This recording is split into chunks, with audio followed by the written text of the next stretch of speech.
75 centimetre लंबाई वाले एक दोलयमान दोलक का एक सिरे से दूसरे तक दोलन करने से जो कोण बनता है उसका माप रेडियन में ज्ञात कीजिए, जबकि उसके नोक द्वारा बनाए गए चाप की लंबाई निम्नलिखित है।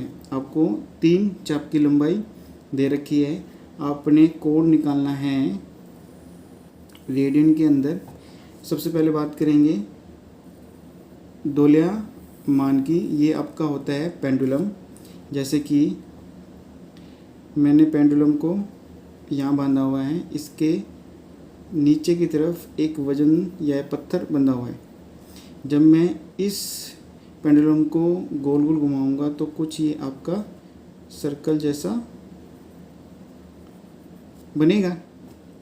तो यहाँ से लेकर यहाँ तक लंबाई आपको दे रखी है 75 सेंटीमीटर। तो मैं यहाँ पर लिख लूँगा, ये मेरे पास है 75 सेंटीमीटर। फिर एक सिरे से दूसरे तक दोलन करने में जो कोण बनता है, यानी कि इसको मैं ऐसे करके हिला रहा हूँ, हिलाने पर आपको जो कोण बनेगा यहाँ पर, ये जो कोण बनेगा θ1 ले रहा हूँ मैं पहले क्वेश्चन के लिए। तो इस θ1 की वैल्यू आपको रेडियन में निकाल के बतानी है, और उसके नोक द्वारा बनाए गए चाप की लंबाई, यानी कि यहाँ से लेकर यहाँ तक जो चाप आपके पास बन रही है वह आपके पास 3 क्वेश्चनों में दी गई है। जो पहले क्वेश्चन में आपको दे रखी है 10 सेंटीमीटर, यानी कि ये यहाँ से लेकर यहाँ तक है मेरे पास 10 सेंटीमीटर है।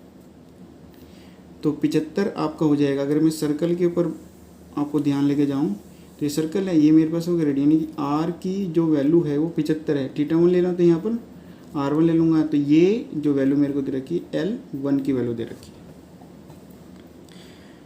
अब मुझे फॉर्मूला लगाना है। जो फॉर्मूला मेरा है θ1 बराबर हो जाएगा L1 बटे में R1। θ1 बराबर L1 यानी कि 10 बटे में R1 मेरे पास है 75। हमें पता है कि जब मैं ये फॉर्मूला लगाता हूँ जो थीटा की वैल्यू आती है वो मेरे पास आती है रेडियन के अंदर।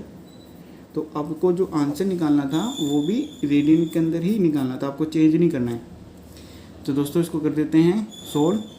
तो सबसे कटेगा मेरे 5 पे 5 दूनी 5 1 कम 5 पंजे, यानी कि θ1 की वैल्यू हो जाएगी 2 बटे में 15 रेडियन। वैसे ही आपका सेकंड पार्ट है। सेकंड पार्ट के अंदर आपको चाप की लंबाई दी गई है 15 सेंटीमीटर।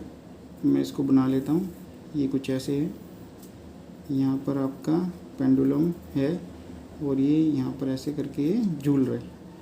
तो ये मेरे पास है θ2, ये R2 75 सेंटीमीटर है, और जो मुझे L2 की वैल्यू दी गई है वह दी गई है 15 सेंटीमीटर। लगा देते हैं फॉर्मूला। θ2 बराबर है L2 बटे में R2। θ2 बराबर L2 मेरे पास है 15, R2 की वैल्यू है 75। काट देते हैं 5 पे 5 3 पे जाएगा, 5 1 कम 5, फिर 5 पे जाएगा, फिर मेरे पास आ जाएगा 5। तो θ2 की जो वैल्यू आ जाएगी 1 बटे में 5 रेडियन आ जाएगी। वैसे में तीसरा पार्ट करना है। पेंडुलम का पहला सिरा यहाँ पर है, दूसरा ऐसे करके ये झूल रहा है, और जो मुझे L3 की वैल्यू दी गई है वह है 21 सेंटीमीटर की। θ3 मुझे निकालना है, और R3 की वैल्यू भी 75 सेंटीमीटर है। तो हम लगा देंगे फॉर्मूला। θ3 बराबर हो जाएगा L3 बटे में R3। L3 है मेरे पास 21, R3 है मेरे पास 75। कर लेते हैं सोल्व। तो ये मेरे पास कटेगा 3 पे, 3 7 21, 3 दूनी 6, 3 पंजे 15, यानी कि θ3 की वैल्यू मेरे पास आएगी 7 बटे में 25 रेडियन। दोस्तों यही हैं आपके उत्तर।